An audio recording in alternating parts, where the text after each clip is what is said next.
안녕하세요. 위젤라TV 시청하신 여러분들 반갑습니다. 오늘 또 우리 호은 PD님 모셨어요.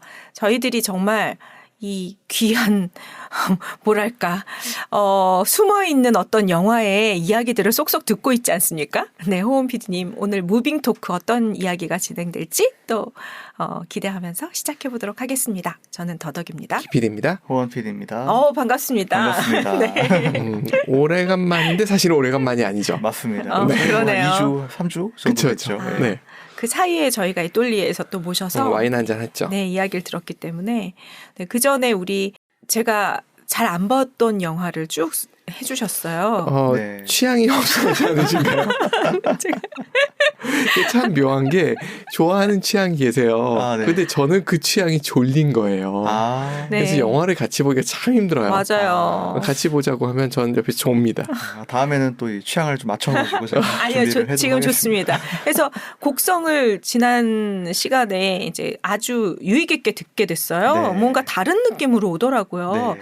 그런 마력이 있으세요. 호은 PD님이 뭔가 새롭게 성공하고 보이게 계시는 하는. 거예요. 제가 얘기가 전혀 안 네. 안 먹히거든요. 그래서 곡성이 보고 싶다는 생각이 들어서 네. 지금 호시탐탐 노리고 있어요. 언제 볼까. 네, 그러고 넷플릭스에 있습니다. 아마 있지 않나요? 넷플릭스에 있는 걸로 알고 있는 것 있는데. 같고 저희가 디즈니 플러스도 보는데 디즈니 플러스에도 곡성이 있는 것 같았어요. 네.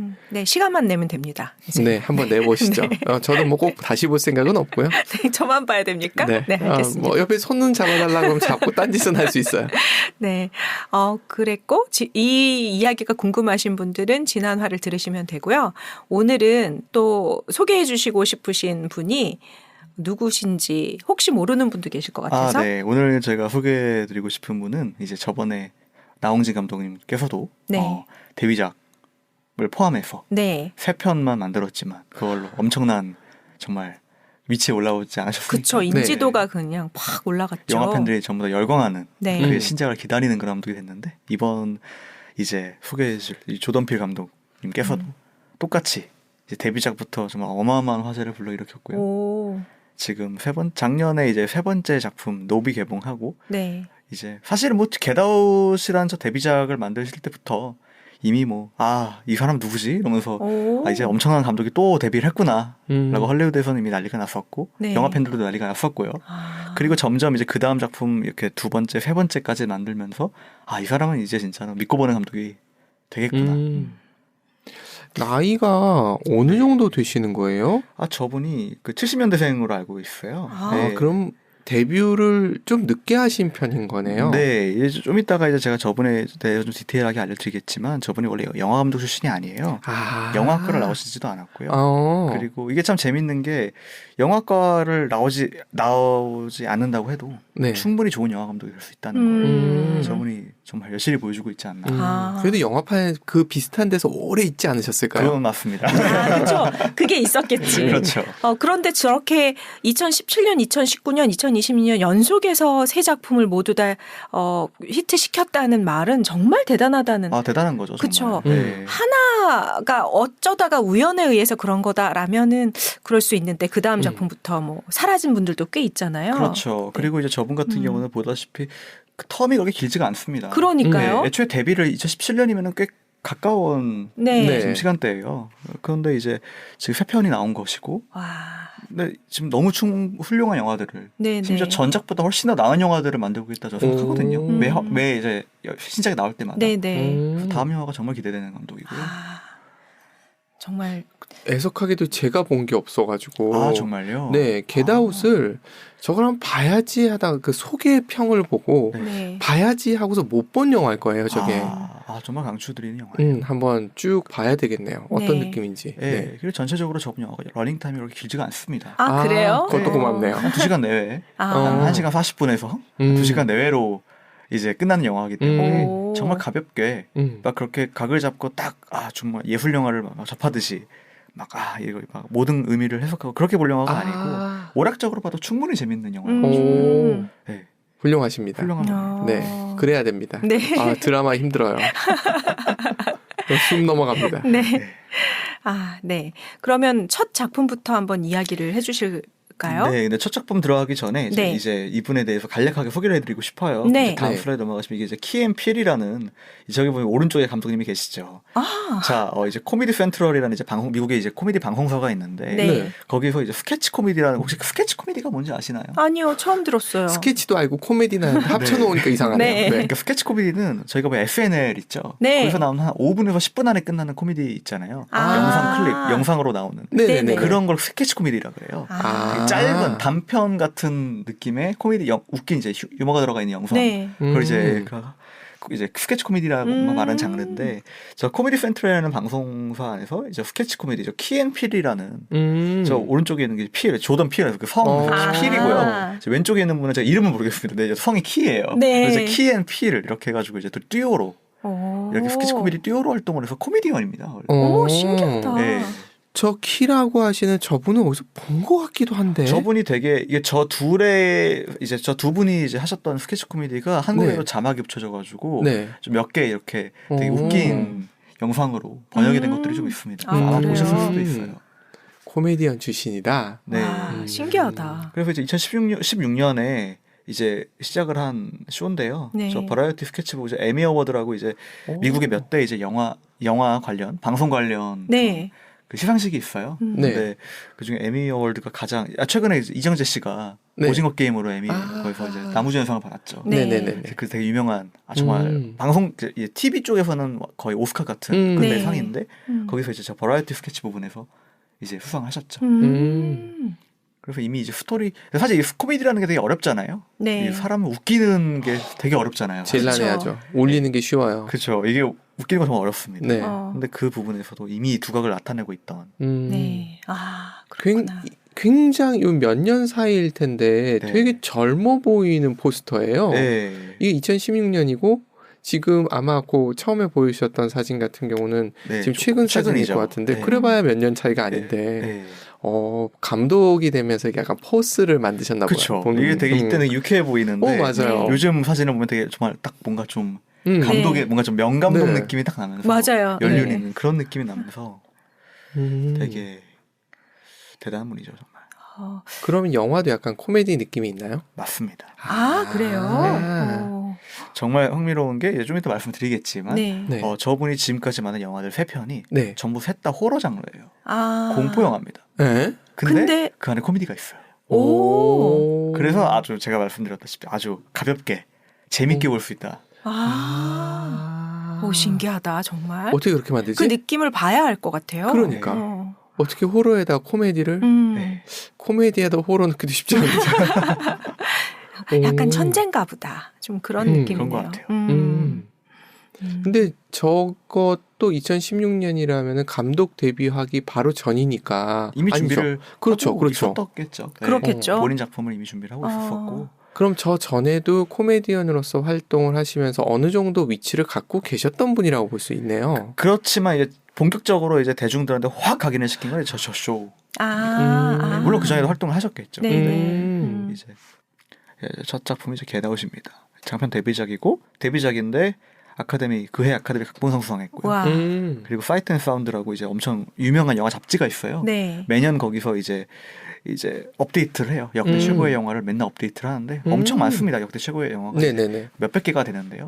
그 안에 올랐다는 게 왜냐면 세상에 너무 많은 영화들이 있잖아요. 그렇죠. 역대 최고의 영화라는 게 이제 그 20세기부터 다 포함해서 저 잡지에서 맨날 업데이트를 하는 거거든요. 신작이 나올 때마다 매년 이번 연도는 정말로 너무 이 영화가 훌륭하다. 그럼 이제 그 리스트에 넣고 그렇게 되는 건데 이제 이 영화가 나오고 사이트 앤 사운드 잡지에서 역대 최고의 영화에 저 영화를 포함시켰죠. 아마 200 몇십위 정도 했을 거예요. 그리고 이제 죽기 전 봐야 될 영화 1001편 이것도 이제 영국에서 이것도 딱 1001편 이거를 계속 업데이트를 하는 건데 이 안에도 등재가 된 공포 영화인데도 불구하고요. 그러니까요. 그러니까 공포가 아닌 거 아니야? 공포를 가장한 코미디 아니야? 정말 실제로 그 생각이 들 정도로 영화가 되게 유머가 안에 있고요. 그리고 이제 간략하게 영화 스토리를 말씀드리자면은 이제 영화의 내용은 이제 크리스라는 저 포스터에 나오는 소리 지르고 있는 저 남자 주인공이 이제 로즈라는 자기 여자친구 집에 처음으로 초대가 됩니다. 이제 미국 문화가 뭐 우리나라도 똑같죠. 여자친구나 남자친구가 자기 집에 자기 이제 본가에 가족이 있는 본가에 이제 애인을 소개시켜 준다는 거는 결혼도 전제하에 이제 그쵸. 이렇게 진지한 관계 속에서 소개를 시켜주는 거잖아요. 네. 똑같이 이제 정말 결혼할 사이처럼 뭔가 그 되게 긴밀한 관계인데 집에 초대를 받습니다. 그래서 좀 살짝 좀 미국 너무 시골은 아니지만 어디 좀 주택가가 모여 있는 그런 한적한 동네 이제 소개를 받아가지고 이제 동네에 찾아가서 네. 이제 부모님을 만나는데 이제 크리스 이제 흑인이고요. 네. 여자친구는 백인입니다. 소개를 들은 적 있다. 네. 그래서 기억을 하나 보다. 네네네. 그래서 이제 그 집에 들어가면서 발생하는 일들입니다. 흥미진진하네요, 벌써부터. 제가 그때 소개 들을 땐 거의 호러로 소개를 받았거든요. 실제로 호러죠. 근데 지금 말씀하시는 코미디적 요소가 있다라고 말씀을 해주셨잖아요. 네. 근데 그분이 소개해 주실 땐 제가 코미디적 요소를 캐치를 못했었거든요. 네. 오늘 또 다른 각도에 이런 게 재밌는 거죠. 맞아요. 마치 호러 영화 안에서도 보면 곡성도 호러지만 네. 웃긴 부분이 좀 있거든요. 중간중간에. 어떤 걸 웃기다고 해요? 웃긴 부분이 좀 피식피식거리게 하는 관객이 깔깔깔 웃게 되는 장면이 좀 있습니다. 근데 이제 이 영화 같은 경우도 이제 뭐 예를 들어서 뭐 주인공의 절친이 나오는데 크리스 절친이 나오는데 이제 그 절친이 정말 하는 이런 말장난 개그라든지 제가 이거를 영화관에서 이제 미국 영화관에서 봤는데 네. 대학교 있을 때 네. 학교 시사회 같은 거를 봤어요. 네. 그런데 정말 깔깔대면서 모든 사람들이 봤던 정말 뭐 미국식 개그긴 한데요. 네. 이제 그래서 한국 사람들은 안 웃길 수도 있는데 네. 기본적으로 이 기조가 이 호러인 이 나래티브 안에서 중간중간에 이렇게 좀 분위기 풀어주는 느낌의 코미디가 들어가는 게 많거든요. 그래서 각본상을 수상했구나. 네. 그리고 이제 이 영화가 사실 대단한 이유가 이 조던 필 감독의 영화 대부분이 미국 사회를 보여주는 영화 스토리예요. 미국 사회를 뭔가 해체해가지고 그 안에 있는 뭐 인종 갈등이라든지 여러 가지 갈등들을 빈부격차라든지 그것들을 다 해체해가지고 이제 스토리에 집어넣는 게 이제 그 사람의 라이팅 방식이거든요. 그래서 실제로 이 영화뿐만 아니고 다른 영화들을 보면은 상징적인 요소가 되게 많습니다. 네. 그리고 겟아웃은 그게 되게 직접적으로 보여주는 편이고요. 네네. 예, 대표적으로 뭐 흑인과 백인 인종 갈등이 있겠죠. 그리고 이제 미국 안에 아직도 존재하고 있는 이제 비록 이제 많이 시간이 지나면서 인종차별이나 이런 것들이 사라졌다고 하지만 그래도 그 안에 아직 내재되어 있는 그런 것들이든지 그게 아예 스토리 중심부 중 하나고요. 중심을 다루고 중심이 이제 이야기를 다루고 있고요. 네네네. 그래서 정말로 저 영화를 보시면은 특히 이제 이게 사실 조던 필 감독의 영화가 이제 한국 사람들보다 이제 미국인들한테 더 먹히는 이유가 그런 부분이 되게 많아요. 미국인들이 직접적으로 피부로 느끼는 점들을 영화를 통해서 보여주는 것이기 때문에 되게 상징적인데 미국인들을 보면 다 아는 거죠. 이거는 대놓고 이런 느낌이 있구나.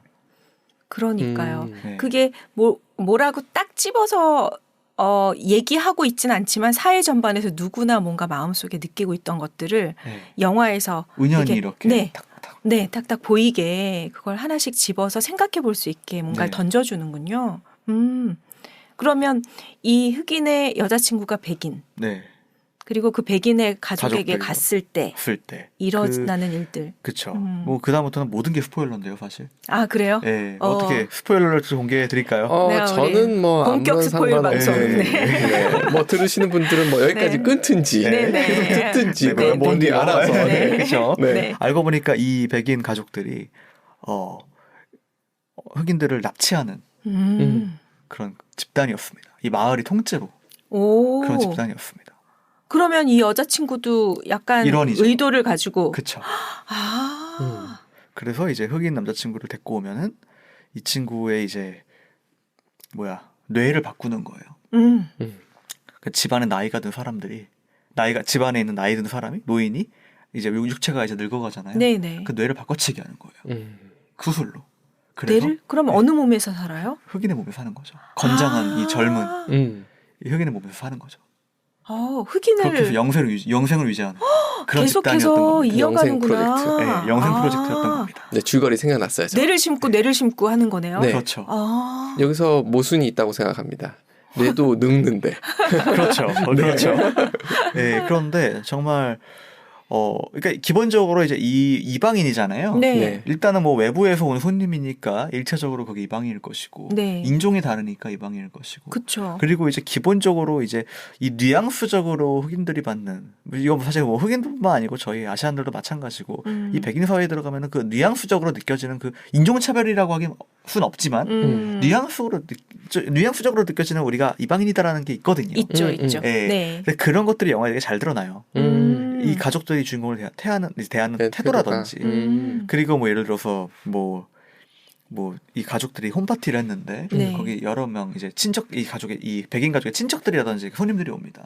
그들이 주인공한테 대하는 태도라든지 아주 친절해 보이지만 사실 그 안에 뭔가 좀 뉘앙스적으로 뭔가 넌 우리하고 달라가 느껴진다든지 그런 것들이 막 여실히 드러나는 부분들이 있고요. 그럼 저 동네에 흑인의 몸을 가진 사람이 되게 많겠네요. 많습니다. 그래서 그게 이제 영화의 초반에 나오는 미스터리 부분 중 하나예요. 딱 이제 봤을 때 이제 흑인 뭐 가정부라든지 뭐 흑인 손님이라 이웃집 사는 흑인 청년이라든지 뭐 가드너라든지 집 앞에 이런 마당을 쓸고 있는 가드너라든지 다 흑인입니다. 주인공이 이제 그 사람들한테 인사를 할 때 뭔가 좀 인사라는 거 뭐 여러 가지 이유가 있겠죠. 뭐 여기 이 동네 백인밖에 없는데 같은 이렇게 뭔가 이웃 같은 친구 같은 느낌이 있으니까 워썹 잘 지내 이러면서 이제 어때 이렇게 친근하게 인사를 그런 이제 뉘앙스로 인사를 하는데 이들이 보이는 태도가 뭐 사람 같지 않고 로봇 같다든지 뭐 그런 식으로 이제 뭔가 영화 내내 뭔가 이상한 긴장감과 미스터리와 이런 것들이 많아요. 근데 그게 이제 영화 스토리 러닝타임이 지나면 지날수록 이 가족에 대한 비밀들이 하나씩 이제 파헤쳐지고 그게 하나씩 파헤쳐지는 그 시점도 재밌겠네요. 그 지점들이 되게 흥미롭습니다. 일단 모두가 그리고 되게 전형적인 사실 미국의 중산층 백인 집 같은 느낌이거든요. 여기 안에 있는 느낌이 그런 그 안에 있는 디테일들이라든지 그리고 이 스토리를 그럼 이 주인공이 여기서 어떻게 해야 될 것인가? 뭐 탈출을 해야 될 것인가? 이런 식으로 그리고 내 여자친구는 지금 여자친구 집에 온 건데 느낌은 이상한데 싸한데 집 가자고 하자니 또 뭘 하고 미국은 또 뛰어서 도망가기도 힘들어. 너무 멀죠. 여기 없잖아요. 맞아. 대중교통도 뭐 잘 없고. 맞아. 그러니까 이제 그 안에서는 스릴들이 있죠. 이게 알 수 있어. 미국 가서 조심해라. 내 차가 아니면 도망가기도 힘들다. 그렇게 돼서 결국은 이 주인공이 살아남나요? 뭐 해피엔딩입니다. 다행이다. 그럼 볼 수 있어. 코미디. 해피엔딩이고 그리고 이제 뭐 미국 안에서 이 경찰이 가지고 있는 이 상징이라든지 뭐 그런 것들이 있죠. 생활을 해보셨기 때문에 더 느끼실 것 같아요. 그쵸. 뭐 저는 솔직히 뭐 얘기는 얌전한 그냥 일개 대학생이었기 때문에 그렇게 익스트림한 경험을 한 적이 없지만 그래도 이제 또 저희 학교가 되게 백인들이 많은 학교였어요. 그러니까요. 그렇기 때문에 물론 되게 학생들은 그런 없었습니다. 아주 오히려 되게 학교가 그런 거에 대해서 되게 진보적인 학교이기 때문에 뭐 그런 인종차별은 없었지만 그래도 이제 이방인으로서 이 미국이란 나라에 살 때 물론 우리가 뭐 영어로 이제 믹스팟이라고 하죠. 다인종이 다양한 문화들이 섞여가지고 사는 그런 곳이 또 미국이라고 하기 때문에 뭐 근데 그렇지만 이제 그 안에 살아갈 때 뭔가 난 아웃사이더고 실제로 지금 이제 그 미국 제 친구들 중에서도 아직도 미국에서 지금 대학교 졸업하고 계속 뭐 회사 다니면서 살고 있는 친구들이 많거든요. 근데 그 친구들이 느끼는 게 있다고 해요. 얘기를 해보면은 가끔씩 통화하거나 해서 얘기를 해보면은 이거는 뭐 국적을 떠나서 그냥 내가 그냥 나는 이방인이구나라는 게 그러면 교포분들도 그런 걸 느끼신다는 거잖아요. 더 느끼죠. 삶 속에 직접 밀접하게 있으니까 더 느낄 수도 있겠어요. 제가 스포를 들었던 것 중에는 그 가족들이 둘러 앉아 있는 사람들 그 홈파티 할 때 동양 사람도 있다고 들었거든요. 맞아요. 그 사람도 이제 뇌의식을 그건 영화 속에서 등장하지 않습니다. 그렇죠. 그러니까 이게 되게 재밌는 게 조던 필 영화들이 이제 이 게다뿐만 아니고 상징들을 많은데 그 상징들을 풀어주지 않아요. 근데 이제 지금까지 나온 이거를 설정들이랑 걸 종합해 봤을 때 이 장면은 이런 뜻이었겠구나. 이 장면에서 이 사람 사실 이거였겠구나. 이런 식으로 되게 모호하게 처리한 게 많습니다. 그래서 해석할 거리가 많은 거죠. 그러네요. 그게 재미네요. 그건. 역시 좋은 영화들은 뭔가 알아서 설명보다는 알아서 해석할 수 있는 여지가 많은 게 좋은 영화인 것 같아요. 늘 말씀드리지만 심영래가 실패했던 이유가 설명이 너무 많았어. 많았죠. 설명 좀 줄였어야 되는데. 그렇죠. 서사를 이야기로 풀었군요. 맞습니다. 그 별로 좋은 방법이 아니더라고요. 그냥 쭉 보다 보면 무슨 뜻이구나 이렇게 느낌이 와야 되는데. 그렇죠. 네, 그렇게 지금 말씀하시는 거 들어보니까 답은 절대 안 주고 이해하라 해석해라. 맞습니다. 근데 진짜 이거는 미국이란 사회에 조금이라도 살아본 사람들이 좀 더 느낄 것 같고. 맞아요. 그런 건 있는 것 같아요. 전 서부 쪽에 좀 1년 정도 있어 봤으니까 서부 쪽은 사실은 인종차별 느끼기가 쉽지 않은 게 백인이 소수기 때문에 너무 많죠. 동양인도 많고 멕시칸도 많고 맨하탄도 사실은 그렇잖아요. 그쵸. 워낙 섞여 있어서 좀 맨하탄은 거의 여행객이 반이라서 맨하탄도 진짜로 맞아요. 근데 보스턴 같은 경우 또 다를 거라서 보스턴도 사실 유학생들이 많기 때문에 좀 낫나요? 이런 학교가 워낙 많으니까요. 이제 그런 경우 훨씬 많은데 뭐 제가 아까 전에 이 촬영하기 전에 잠깐 말씀드렸던 게 콜로라도에서 1년 정도 살았다고 말씀드렸거든요. 콜로라도 같은 경우는 되게 백인들이 많아요. 그리고 확실히 이제 아시안들이나 이렇게 소수예요. 그렇기 때문에 이 영화에서 나오는 이런 뉘앙스라든지 이건 뭐 그들이 인종차별이다 이렇게 말하는 건 아니고요. 그냥 내가 이방인이구나. 그런 것이 정말 여실히 느껴지는 살면서. 그렇죠. 지금 피디님 말씀은 딱 그거네. 이 인종차별이라는 요소도 없는 건 아니지만 좀 더 포커스를 둔 건 이방인이라는 포커스, 남이라는 포커스가 더 크다. 그렇죠. 근데 이제 저는 솔직히 한국 국적이니까 한국인이고요. 한국인으로서는 이방인이라고 느껴지는 건 어떻게 보면 다른 나라니까 당연할 수 있는 거잖아요. 근데 이것이 이제 한국에서 태어난 한국인뿐만 아니라 미국에서 태어난 뭐 교포라든지 아예 본인의 문화적 베이스가 미국인 사람들조차 느끼는 거기서 이제 문제가 된다는 거거든요. 그렇죠. 나는 분명히 미국인이고 미국에서 태어났고 다른 나라 영어 말고는 다른 나라 할지도 모르고 나는 이 백인 친구들과 같은 뭐 방송을 보고 자랐고 같은 문화권에 사실상 살았는데 가족이 동양인일 뿐이고요. 뭐 할아버지 세대든 아버지 세대가 이민자일 뿐이고 근데 왜 나는 이방인일 것인가? 거기서 오는 딜레마가 있는 거예요. 그 느낌. 그건 진짜 더 어려운 느낌이네요. 그렇죠. 정체성 자체가 뿌리는 자기는 미국인이라고 생각했는데 그들은 나를 그렇게 안 보는 것 같으니까 뿌리가 흔들리는 거잖아요. 더 괴로울 것 같아요. 맞아요. 네, 그걸 좀 여실히 보여주는 Get Out. 네. 다음 편으로 다음 가볼까요? 영화가 이제 어스라는 영화입니다.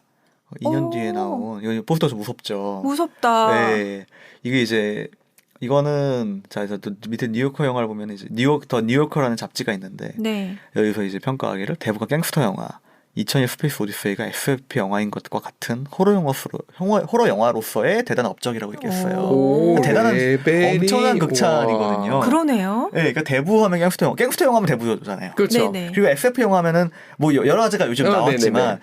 일단 2001 스페이스 오디세이를 빼놓을 수 없거든요. 뭔가 어떤 기준점을 만들었거든요. 그런 것처럼 이 어스도 호러 영화로서 어떤 기준점을 만들었다는 평을 받았거든요. 그 정도로. 네. 저는 이 어스는 정말 호불호가 갈리는 영화예요. 사실 특히 한국 관객들한테 더욱더. 왜냐면은 이 겟아웃이 되게 사실 상징적인 걸 무시하고 봐도 충분히 즐길 수 있는 그냥 오락적인 요소가 아주 많은 호러 영화였다면 그 안에 코미디적인 것도 있고요. 어스는 그거에 비해서 상당히 상징적인 걸로 아주 가득 채워진 영화예요. 그러니까 이걸 보면 이게 무슨 내용이야라고 엔딩까지 보면 이게 무슨 내용이라는 거야라고 좀 이해가 안 되는. 하지만 전 정말 훌륭한 영화라고 생각해요. 어스가. 어떤 면에서요? 일단은 어스는 사실 이게 왜 훌륭한지를 얘기하려면 스토리부터 풀어야 되는데 일단 이 주인공 이제 가족이 흑인 가족입니다. 흑인 가족이 이제 잠깐 별장 같은 데서 쉬고 있는데 갑자기 빨간 옷을 입은 사람들이 집 안에 쳐들어옵니다. 강도처럼 쳐들어옵니다. 처음에 집 밖에 서 있어요. 무섭게. 5명이 쪼르르 앉아가지고 서가지고 그러니까 무섭잖아요. 밤인데 또 이거 얼마나 무섭습니까? 또 아무도 없는 그런 별장 같은 주택인데 밖에 이렇게 5명이 딱 보이는 곳에 자기 집을 쳐다보고 서 있으니까 그래서 어떡하지? 경찰에 신고해야 되는 거 아니야? 이러는데 그 다음에 집에 쳐들어옵니다.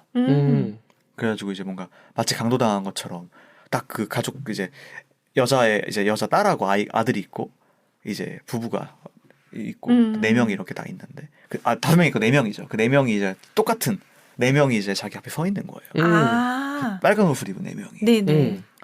보니까 자기랑 얼굴이 똑같은 거예요. 자기들하고. 그러니까 자기들이 도플갱어인 거예요. 그다음부터 벌어진 이야기입니다. 나랑 똑같은 거울처럼 똑같이 생긴 도플갱어들이 빨간 옷을 입고 우리 집에 쳐들어온다면 심지어 자기 딸아이와 아들하고도 똑같이 생겼어요. 나머지 2명은. 두 명은 자기와 자기 남편을 닮았고. 옷만 다른 거네요. 옷만 다른 거예요. 그러면서 벌어진 일입니다. 아일랜드. 맞아요. 그런 느낌인 거죠. 근데 호러로 풀었죠. 아일랜드도 호러 아닌가요? 로맨스, 로맨스 액션, 네. 뭐 SF 뭐 이런 네. 느낌인데 이 영화가 상징적으로 대단한 이유가 이 영화가 이제 트럼프 때 나온 영화예요. 근데 이제 원래 모든 감독들이 본인만의 메시지를 담는데 되게 정치적인 영화거든요. 사실 이 영화가. 그러면 더. 네, 이제 뭐 스포일러를 하자면은 이 빨간 옷을 입은 사람들이 이 가족한테만 있는 게 아니고 전 세계에 다 있어. 미국 전역에 다 있었던 거로 밝혀집니다. 그 뉴스에서 막 나와요. 지금 정체불명의 빨간 옷을 입은 사람들이 거리에 출몰하고 있는데 똑같이 생긴 사람들이 다 이제 지금 미국에 살고 있는 사람들하고 이게 뭐냐면 정부에서 이제 80년대가 그때 실험을 합니다. 국가적으로 이제 도플갱어를 만드는 실험을 해요. 근데 그 실험이 실패해가지고 이 사람들을 다 가둬버려요. 지하 세계에 가둬버려요. 미국 정부가. 근데 모종의 어떤 사건으로 이 사람들이 탈출하게 된 거예요. 네. 이 지하에 살던 지하세계 사람들이. 근데 이 지하세계 사람들은 사실 지상에 사는 미국인들하고 똑같은 복제인간들이었던 거예요. 네. 그러면서 이 사람들이 이제 밖에서 나와서 이제 하고 들고 일어나는 그런 상황이었던 거죠. 이것도 인종하고 관계가 좀 있나요? 인종이라기보다는 사회하고 관련이 좀 있어요. 그러니까 그동안 이제 사회에서 무시당했던, 사회에서 소외받았던, 네. 그리고 정부에서 뭔가 감추려고 했던 그런 흔적들. 실제로 그래서 이 도플갱어들이 어떻게 되게 끔찍한 설정인데 사실 디테일하게 생각을 해보면은 네.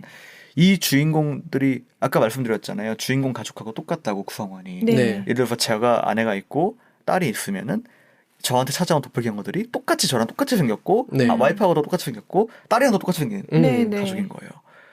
그러니까 뭐냐면은 이 사람들이 아이를 가질 때도 이들은 꼭두각시인 거예요. 쉽게 말하면. 그래서 이 사람들의 행동을 따라하게 되는 거예요. 똑같이 따라해서 해야만 되는구나. 네, 그렇게 설계가 돼 있는 거예요. 복제인간들이. 그래서 정말로 보면은 막 얼굴에 예를 들어서 뭐 얼굴에 수술 자국이, 얼굴에 칼 자국이 있다든지. 네. 왜냐면은 어떤 이 등장인물 중에 한 명이 최근에 성형수술을 받았기 때문에. 네네. 근데 이 사람은 마취가 없잖아요. 네. 그 안에 있는 걸로 해결한 거잖아요. 똑같이 따라야 되는 거니까. 그러니까 얼굴에 칼 자국이 막 나 있다든지. 그런 식으로 이제 영화에서 등장하진 않지만 그 설정으로 인해서 좀만 생각해보면 되게 섬뜩해지는 장면들이 많아요. 직접 피를 튀기진 않지만 네. 느낌으로 싸늘하게 만들어지는. 뭐 주인공 아들이 라이터로 계속 장난을 치는데 네. 그거를 이 지하 세계에서는 아들의 도플갱어는 네. 진짜 불로 했어야 되는 거예요. 그래가지고 막 얼굴이 화상이 엄청 심하다든지 그런 식의 설정들이 있어요. 네. 그리고 이제 설정상 이 밑에 지하 세계 사람들한테 줬던 음식이 토끼예요. 네. 토끼를 이제 먹이로 이 사람들 밥을 줬었는데 그래서 이 사람들이 만찬을 이 영화 대놓고 이제 대사로 나오는 게 네. 너희가 만찬을 벌일 때 우리는 토끼를 산채로 먹었다고 이런 대사가 나옵니다. 그러니까 본인의 의지하고 상관없이 저절로 조종이 되는 거예요. 이 밑에 있는 지하 세계에 사는 사람들은 그렇게 만들어 놓은 거죠. 마치 네. 뭐 로봇처럼. 근데 그들이 이제 탈출하면서 이제 이 이야기가 시작되는 거거든요. 탈출하면은 그러면 그 본인의 주인을 찾아가는 거죠. 본인의 주인과 똑같이 행동 안 해도 되려고. 네, 되려고. 자유를 찾으려고 한 거죠. 무의식가 어떤 거에 의해서 조정되고 있었는데 그걸 탈출하기 위해서 그거를 그러네. 네. 그리고 이제 영화의 마지막에 이제 이 주인공이 결국은 어떻게 해가지고 본인의 도플갱어들을 다 무찌르고 네. 이렇게 멀리 이제 떠나는 네. 이 저택을 떠나가지고 이 지역을 떠나서 다른 곳으로 가자 하고 차를 타고 나가는 장면에서 영화가 끝나는데 그 장면에서 이제 반전도 있어요. 사실 반전이 있어요. 네. 반전이 이제 이 여자 주인공이 이들을 자유롭게 만든 사람들이었습니다. 네. 와이프? 이게 영화 와이프가 네. 여자 주인공 이제 루피타 로뉴가 이제 연기하는 사람인데 이제 이 사람이 영화 초반 맨 처음 장면이 이 주인공 여자가 이제 어렸을 때 네. 해변에를 막 돌아다니다가 문을 닫은 테마파크 같은 걸 발견해요. 네. 서커스 문 닫은 서커스 천막 같은 거 발견해요. 네네. 거기로 들어가는데 안에 막 거울도 있고 거울에 방도 있고 막 여러 가지가 막 애들이 보기에 흥미로운 것들이 있어요. 근데 거기서 자기랑 똑같은 사람을 만납니다. 그러면서 영화가 그러면 딱 기절해요. 충격에. 그게 영화의 오프닝이거든요. 근데 영화의 반전이 뭐 어떤 것이냐면은 걔 알고 보니까 게이트였고요. 지하석이랑 연결되는. 그리고 이 주인공 여자가 그 복제 인간이었습니다. 바꿨구나. 바꿨구나. 네. 그게 영화 내내 우리가 알고 있던 주인공이 알고 보니까 이 지하에서 나온 사람이었던 거예요. 그때 이미 바뀐 거. 네. 그게 어렸을 때 바뀐 거예요. 바뀌어서 아닌 척하고 살았구나. 근데 이 그래서 그 기절한 여자애가 사실 본체인 거고. 그래서 이 복제 인간이 그 본체를 데리고 그 지하석에 가둬버리고 자기는 나온 거예요. 네. 그래서 복수하려고 나온 거예요. 왜냐면 자기는 강제로 끌려 들어가가지고 그런 끔찍한 일을 당했으니까. 그쵸. 그런 반전이 있죠. 일단 그 자체로 호러네요. 그렇죠. 그래서 이건 사실 호러 이제 이 영화 같은 경우는 코미디 요소가 살짝 뭐 있지만 전체적으로 호러죠. 진지한 호러고요. 그리고 마지막에 이제 보이는 그 차를 타고 탈출을 하는데 그 카메라가 이제 부감샷으로 이렇게 와이드하게 미국의 이런 산들이나 이런 걸 보여줍니다. 그런데 그때 이 빨간 옷을 입은 좀 수많은 사람들이 이렇게 손을 잡고 한 줄로 서서 마치 벽처럼 어느 이렇게 사막 같은 곳을 이렇게 벽처럼 이렇게 손을 잡고 일렬로 서서 이루고 있는 장면으로 그걸 보여주면서 끝이 나거든요. 그게 이제 그 빌딩 월 그 벽을 만들다가 그 당시에 이제 트럼프가 이제 벽을 만들다라는 캠페인을 그러네. 이제 대놓고 이제 마지막에는 그걸 보여주면서 끝이 나는 거죠. 이런 거 보고 좀 알아챌까? 트럼프는 못 알아챌 것 같은데. 뭐 알아채려고 하겠습니까? 그분께서. 미국인들은 다 보고 이제 무릎을 치는 거죠. 그러네. 이렇게. 그러네. 빨간색이야. 벽을 쳤어. 그렇죠. 뭐 이런 빨간색인데 벽을 쳤다. 이걸로 이제 다. 그러네. 근데 이게 저는 제 머리가 나빠서 그런지 사회 현상하고 어떤 식으로 엮고 싶었는지는 잘 확실하게 떨어지진 않아요. 저는. 그래요. 그 부분에서 이제 영화가 비판받는 뭐 부분 중에 하나예요. 하나가 이제 너무 상징적으로만 가다 보니까 왜냐면 실제적으로 이제 내러티브 안에서 그것들이 보여주지 않는 거거든요. 근데 이제 물론 이제 그런 뉘앙스는 있어요. 이번에도 뉘앙스로 보여줍니다. 예를 들어서 뭐 주인공이 엄청난 그러니까 주인공이 되게 중산층 되게 잘 사는 집으로 나와요. 꽤 잘 사는 성공한 집으로 나오고 그러면서 이제 그 안에서 이제 있는 뭐 정치적인 이슈로 살짝 나오고요. 뭐 슬쩍슬쩍 그냥 흘리는 거죠. 영화 스토리 안에서 대놓고 이거 보여주진 않지만. 근데 이제 잘 보면은 간접적으로 트럼프 간접적으로 공화당 그런 것들이 있는 거죠. 그런 식으로 상징이 너무 크면 클수록 이게 그 지구를 구성하는 인간들이 다 약간 성향이 다르잖아요. 그래서 구체적이고 눈으로 떡 떨어지는 걸 좋아하는 사람들은 이렇게 약간 주제가 너무 크고 상징이 많은 것들을 사실 이해를 하기가 좀 힘들잖아요. 성향이 다르니까. 그러니까 뭔 소리야 이러고 이제 끝날 수도 있고 상징적인 걸 또 원래 또 좋아하는 사람들이 있잖아요. 그런 사람들은 거기에서 뭔가 느끼고 약간 웅장해지거나 뭔가 다른 느낌을 플러스 미국에서 살고 있는 사람이 아니면 그 정도까지를 모를 거라는 생각이 들어요. 그럴 수도 있을 것 같아요. 그러니까 예를 들어 기생충이 뭐 외국에서 그만큼 사람들이 인정을 했다고 하는데 아마도 한국에서 사는 사람만큼은 아닐 것이고 그리고 그 반지하방이나 이런 거에 대해서 느낌을 아는 사람과 아닌 사람의 차이도 분명히 있을 거라고 생각해요. 실제로 이제 불편했다는 사람들도 제 주변에 많았어요. 맞아요. 불편했다. 너무 불편했다라는 사람들도 많았고 뭐 그렇죠. 이제 물론 이제 전체적인 주제나 그런 거는 유니버설한 주제니까요. 네, 맞아요. 그 가난과 비무격차 그런 분들은. 근데 말씀하신 것처럼 한국에서밖에 느낄 수 없는 그런 것 정서나 그런 것들이 맞아요. 있죠. 확실히. 네, 맞아요. 그러네요. 그 와이파이 훔쳐 쓰는 거라든가 이런 것들도 그렇죠. 굉장히 한국적이거든요. 한국적이죠. 네. 서양에서 그런 느낌을 제가 타닥타닥 붙어있질 않으니까. 그것도 그렇고 어디서 보질 못한 것 같아요. 그런 묘사를. 그러네요.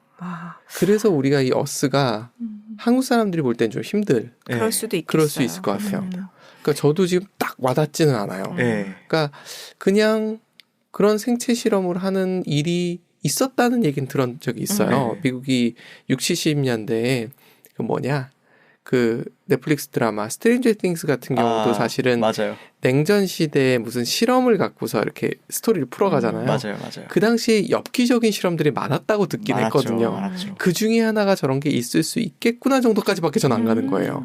그렇죠. 그 당시에 보면은 실제로 나중에 이제 시간이 지나면은 국가기밀문서 같은 게 해제되잖아요. 네. 그리고 대중들이 다 볼 수 있게 이렇게 다 보여주잖아요.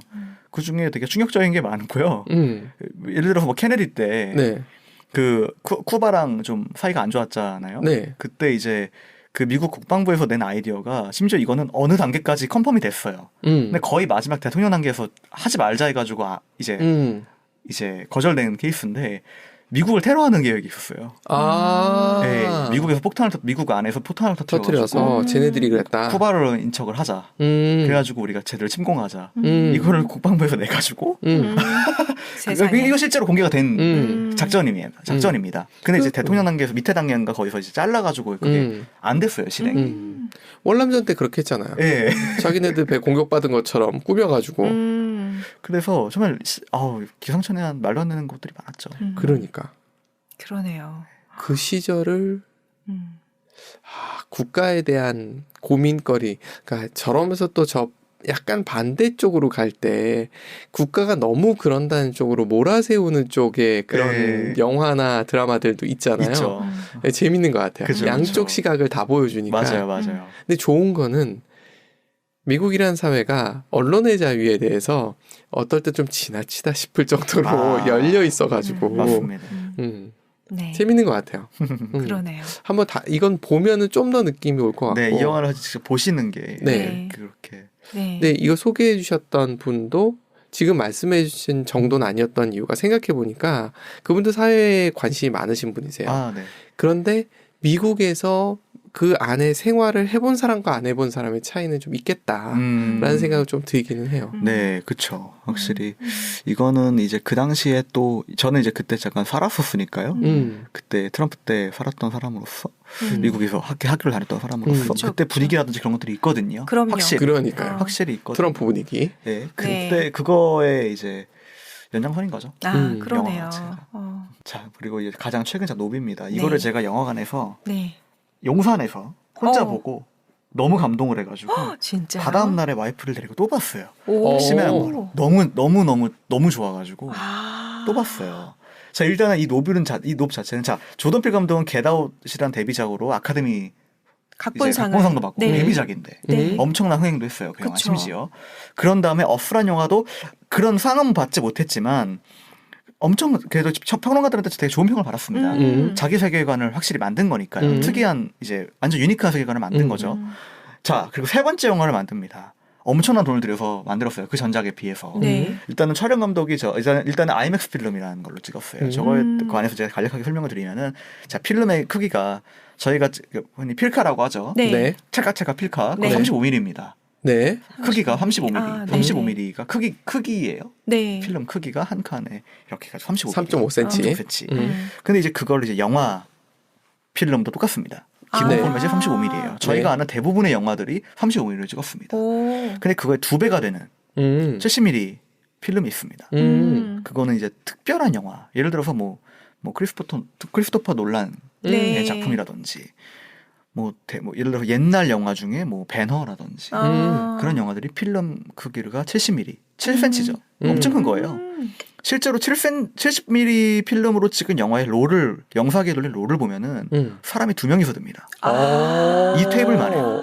거의 이 테이블에 거의 한 3분의 1 정도만 지금 해요. 테이블 2개 합친 거의 3분의 1 사이죠? 네. 와우. 이만합니다. 한 롤이. 그러니까 엄청 크고 무거운 사이즈예요. 촬영하기도 되게 힘들고. 그래서 당연히 필름값도 비싸겠죠. 제작비가 몇 배로 들겠죠. 그래서 거의 이제 정말 엄청난 명감독이라든지 정말 스튜디오에서 엄청나게 기대를 해가지고 돈을 많이 제작비를 많이 투입한 영화 외에는 안 쓰는 포맷인데 이 영화는 이제 65mm가 이제 결국 70mm 거의 비슷한 건데요. IMAX 필름으로 촬영을 했어요. 그러니까 그 크리스토퍼 놀란 작품이랑 똑같은 필름을 쓴 거예요. 그리고 촬영 감독이 호이테 반 호이테마라는 어려운 이름인데 저분이 그 크리스토퍼 놀란의 촬영 감독입니다. 뭐 덩케르크라던가 뭐 이런 다 저분이 찍었어요. 그러니까 완전 IMAX 전문 촬영 감독인 거죠. IMAX 필름 전문 촬영 감독을 이제 모시고 체력이 좋을 것 같아. 네. 실제로 등치가 좀 있어요. 네. 잘 찍었다. 그렇죠.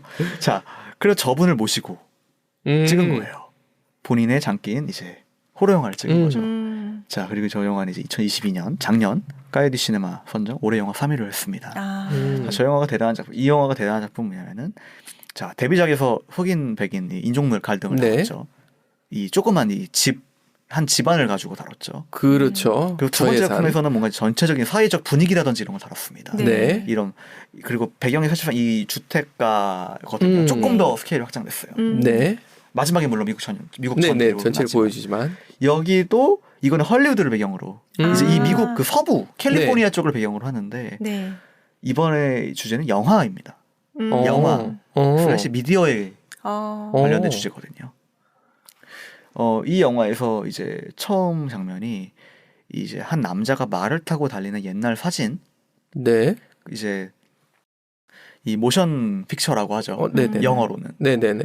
그래서 활동 사진이라고 하죠. 활동 사진. 아주 옛날 필름. 네. 실제로 그 처음에 활동 사진이 이제 에드워드 머이브리츠라는 어느 사진 작가가 만든 건데 왜 저희가 책에 이렇게 그림 그린 다음에 넓이면 움직이는 거. 네. 그걸 똑같이 해가지고 사진을 이렇게 찍어가지고 한 흑인 남자가 말을 타는 장면으로 있어요. 영화를 배우시는 분들은 모두가 아는 되게 역사적인 그런 샷인데요. 몇 초 정도 되는 건데 그게 이제 시작이라고 해요. 모두 사람들이 영화의 시작이다. 그 활동 사진이 그걸로 시작을 합니다. 이 영화가 대단한 이유는요. 이 영화의 이 전체적인 내러티브를 시네마라는 그러니까 영화라는 포맷을 사용해가지고 영화로 시작해서 영화로 끝냈다는 거예요. 네. 그러니까 이 스토리를 간략하게 설명드리면은 이 주인공은 이렇게 렌치 농장이 있잖아요.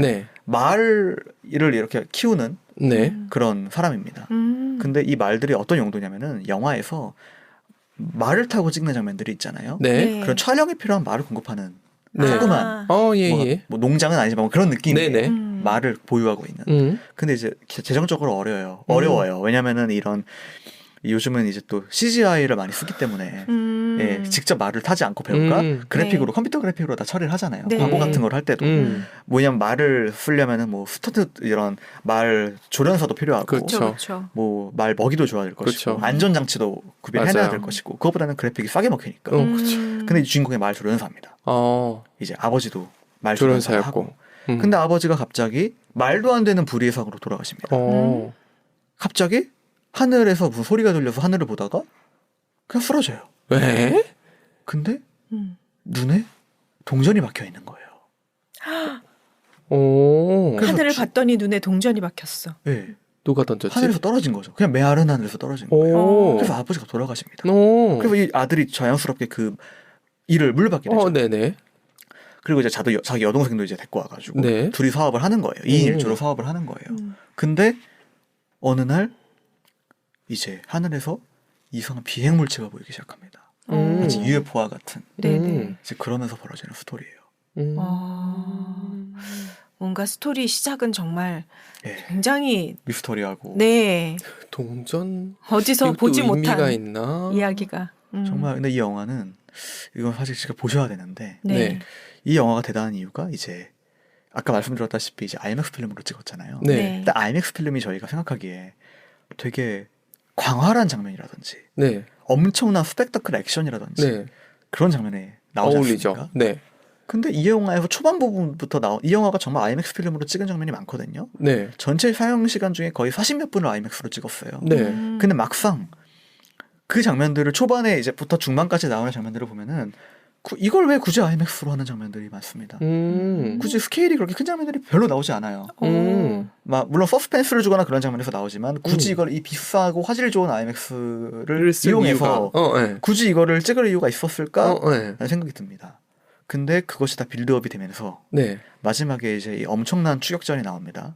이 주인공이 말을 타고 이제 뭔가 UFO와 이 UFO의 정체가 결국은 외계인으로 밝혀져요. 근데 이 UFO의 컨셉은 외계인이 타고 있는 우주선이잖아요. 맞아요. 그게 아니고 이 UFO 자체가 생명체인 거예요. 근데 마치 심의 어처럼 하늘에 사는 생명체인 거예요. 그러니까 외계인 같은 컨셉이 아니고 하늘에 사는 정체불명의 이제 생명체인 거예요. 사람을 먹는.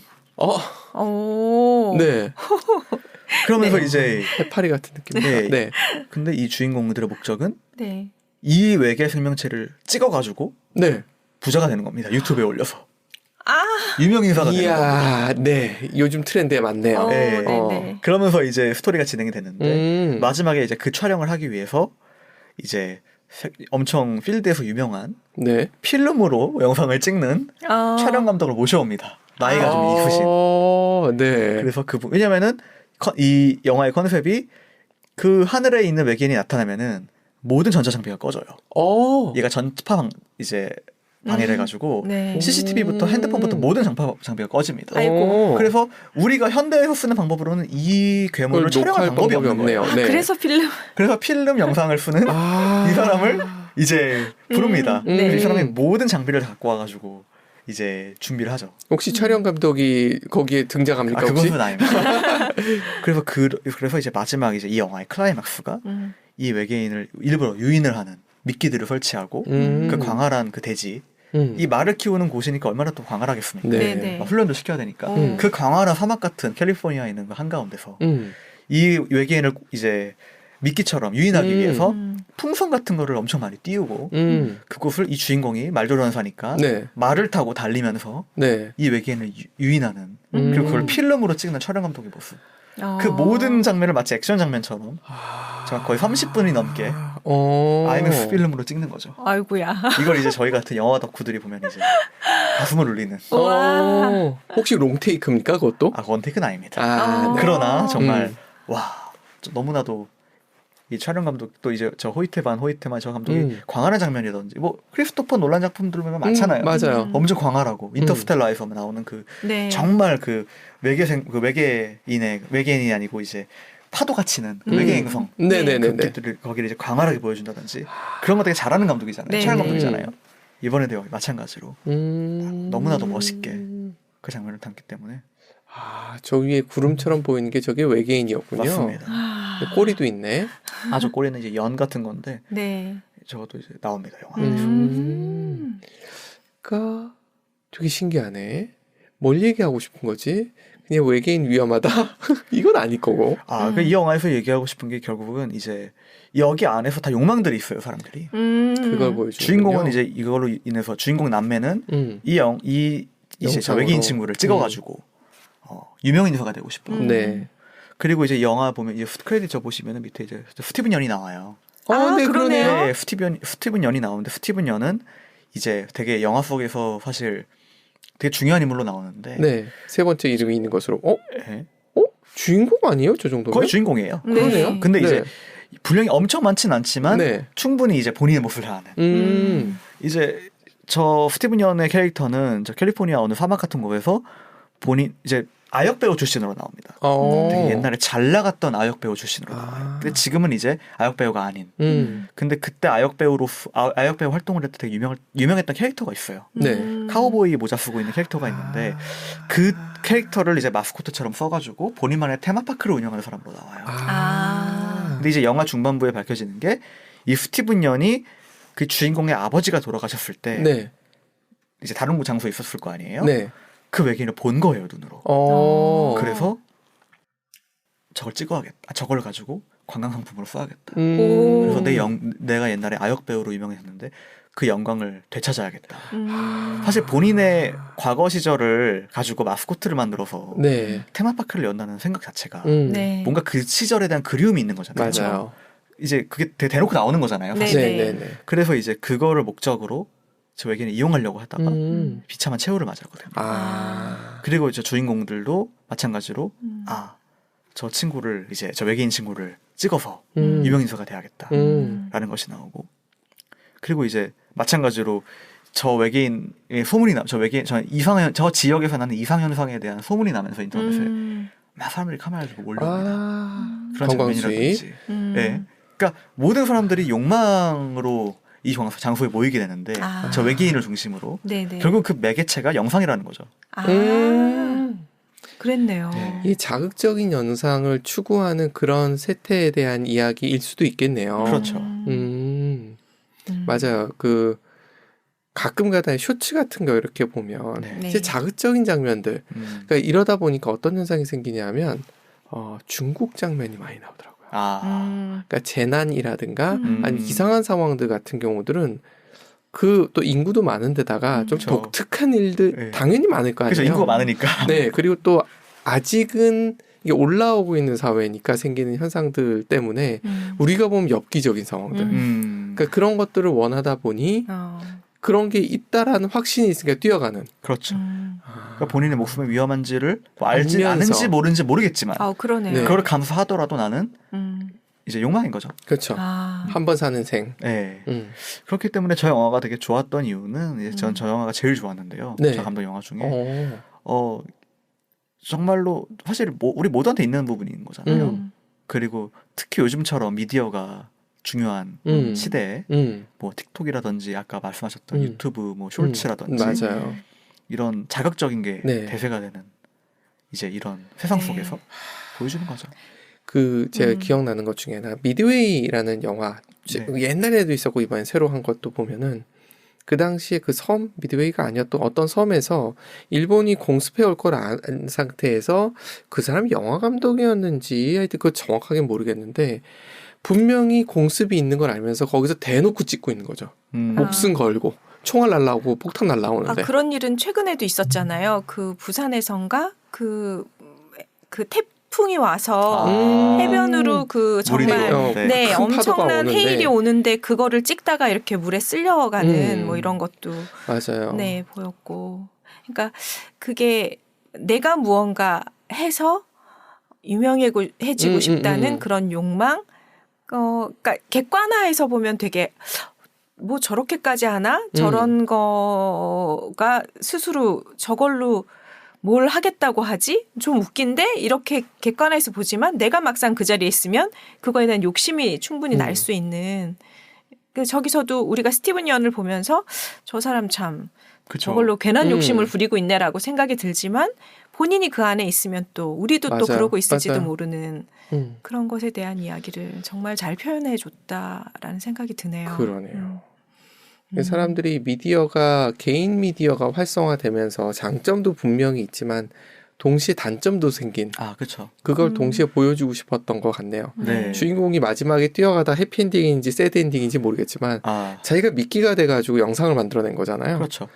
그렇게까지라도 해야겠다라는 그게 어떤 종류의 절박함인지 모르겠지만. 그렇죠. 일단 이제 영화적 상황으로 봤을 때 이제 스토리적 설정으로 봤을 때 주인공이 절박한 상황인 건 맞아요. 왜냐하면 돈이 없기 때문에 마을들을 하나씩 이제 팔아야 되는 상황에 놓이게 되고. 근데 이제 본인은 이제 사람이 좀 자기 아버지에 비해서는 확실히 프로페셔널함이 좀 덜하죠. 아버지는 워낙 이 일을 몇십 년 동안 하셨으니까 본인은 보조로 일하다가 갑자기 지금 사장이 된 거잖아요. 그런데 이제 본인도 성격이 내성적이에요. 여동생은 되게 활발한데 본인은 되게 내성적이어가지고 이제 잘 사람들하고 어울리지 못합니다. 그런 상황에서 이제 돈은 없으니까 말은 한 마리씩 그 스티븐 연한테 팔아요. 그래서 처음 이제 스티븐 연이 등장하게 되는데 알고 보니까 스티븐 연이 이 사람의 말을 사주는 이유가 저 미끼처럼 먹이처럼 저 외계인한테 주기 위해서 생명체한테 주기 위해서 이제 그런 목적으로 사들인 거였어. 그런 걸로 이제 나중에 이제 다 밝혀지는 거예요. 이제 그런 절박함 속에서 이제 주인공은 이제 이걸로 어떻게 이제 이걸 이제 오프라 샷이라고 말해요. 영화 안에서 오프라 인프리쇼에 나갈 만한 샷을 하자. 그래서 오프라 샷을 얻자 이렇게 얘기합니다. 그러니까 이거에 또 개연성도 있네요. 있죠. 그냥 너의 그 욕망은 헛된 것이야가 아니라 그럴 수밖에 없겠구나. 막 이런 게 또 있네요. 그렇죠. 그리고 이 스티븐 야의 캐릭터도 이제 그 절박함보다는 과거에 되게 집착하는 모습이 그 영화 초반에 가장 첫 장면입니다. 고릴라가 갑자기 침팬지가 갑자기 방송국 안에서 촬영을 하다가 정신을 잃어가지고 사람들 다 죽여버려요. 같이 촬영하는 사람들을. 그게 오프닝이거든요. 근데 이제 어떤 사람의 시점으로 이제 어떤 사람이 숨어 있어요. 식탁 밑에 촬영장 세트 위에 있는 식탁 밑에 이제 숨어 있는데 그 시점에서 보이는 거예요. 침팬지가 사람을 죽이고 있는 모습이. 근데 그 가운데 신발이 이렇게 놓여져 있는데 신발이 이렇게 서 있어요. 세로로 바닥에서. 그게 거의 불가능하잖아요. 물리적으로. 마치 저 기적 같은 일이죠. 그게 시작입니다. 영화에. 근데 나중에 밝혀지는 게 그게 스티븐 연이었어요. 그 숨어있던 게. 아역 배우 시절에 침팬지랑 같이 촬영을 하다가 심지어 그게 되게 인기가 많은 쇼인데 침팬지가 어떤 이유로 이성을 잃고 뭐 풍선이 터지는 소리에 놀라서 이성을 잃고 거기 안에 위에 있는 배우들을 다 죽이고 이제 그러고 있는데 스티븐 연은 어린 스티븐 연은 이제 숨어 있었던 거죠. 식탁 밑에. 그때 이제 이상한 광경을 목격하죠. 구두가 이렇게 세로로 세워져 있는 실제로는 말도 안 되는 일이 그걸 이제 배드 미라클이었나 이렇게 이제 표현을 합니다. 영화 안에서. 네. 이상한 기적. 되게 나쁜 기적이라고 표현합니다. 그 광란의 현장 속에서도 신발이 서 있으니까요. 근데 그때 침팬지가 스티븐 연을 발견합니다. 그래가지고 식탁 밑으로 와요. 무섭잖아요. 네. 하잖아요. 근데 이 스티븐 연이 어렸을 때 이 역할이랑 침팬지랑 하는 시그니처 마크가 있어요. 네. 이렇게 서로 주먹 펀치를 주먹 인사를 하는 그걸 이 침팬지가 시도합니다. 이 주인공은 떨고 있는 스티븐 연. 그래서 이 스티븐 연도 손을 뻗는데 그때 이제 경비원들이 나타나가지고 침팬지를 총으로 사살하면서 끝나는구나. 그 상황이 끝나거든요. 네. 그 다음에 이제 스티븐 연은 자세하게는 영화 속에서 안 나오지만 일이 잘 안 풀려가지고 배우로서는 성공을 못하는 거죠. 근데 그때 뭔가 이 사람의 확신이 든 거예요. 나는 뭔가 교감할 수 있어.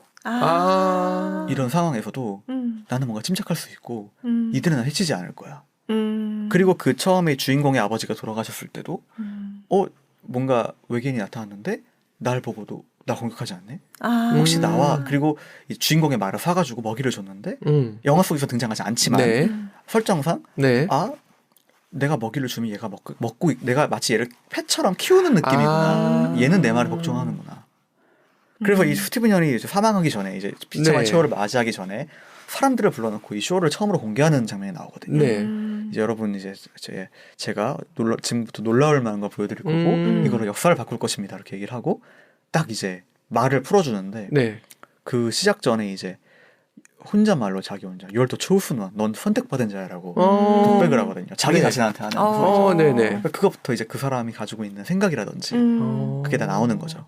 야 이거 한 번 봐가지고 이해 못할 것 같은데. 네, 그래서 제가 이제 이건 2번 봐야 된다 해서 2번 갖고 될까요? 대사를 곱씹으면서 이거 제가 봤을 땐 극장에서 보면 안 되고 넷플릭스로 보면서 스톱 시키면서 봐야 돼. 보고 또 보고. 네네. 진짜 뭔가 그 안에 담겨 있는 내용부터 서사와 상징들이 상당히 복합적이라서 그것들이 우리한테 주는 어떤 거대한 이미지나 뭐 어떤 메시지들이 있을 것 같아서 꼭 봐야겠다는 생각이 좀 드네요. 볼 게 계속 쌓여가고 계시네요. 그러게요. 어떡하나. 네. 네. 오늘 또 이렇게 또 보고 싶게 만드는 호원 PD 매력, 호원 PD 매직이 또 발동하는 순간입니다. 네. 네. 김 PD님 계속 뭔가 생각하면서. 네. 이 조던 필 감독이 다음에 어떤 걸 만들어낼까? 이게 보면 첫 번째, 두 번째, 세 번째로 가면서 같지 않다는 게 확실히 느껴지는 것 같아요. 맞아요. 세계관도 완전히 다르고 그리고 그 안에 담고자 하는 내용도 바뀌고 있는데 코미디 하시는 분들이 사실은 생각이 많은 분들이 많잖아요. 그쵸. 아이디어도 좋고. 그렇죠. 그렇기 때문에 더 다음은 또 어떤 소재로 그걸 또 어떻게 드러낼까. 그리고 어스가 조금 어려웠다면 노브는 또 상대적으로 살짝 쉽게 묘사하지 않았나. 이런 생각도 좀 들긴 하네요. 맞습니다. 네. 다음작이 기다려지는 조던 필 감독. 네. 내년쯤엔 나오겠네요. 글쎄요. 이게 또 아직까지는 뭐 없더라고요. 소식이. 이분이 또 제작자로도 참 이제 하고 계셔가지고 이제 영화 스튜디오를 하고 계셔서 요즘은 제작 쪽을 많이 하시는 것 같아요. 근데 뭐 계속 준비를 하시겠죠. 그렇겠죠. 네. 기대가 됩니다. 기대가 됩니다. 네. 저희는 또 다음 감독도 기대를 해보게 되네요. 네. 기대하시면 부담되는데. 편하게 오십시오. 네. 네, 오늘 호원 PD의 무빙 토크 오늘도 함께했습니다. 네, 감사합니다. 감사합니다. 감사합니다.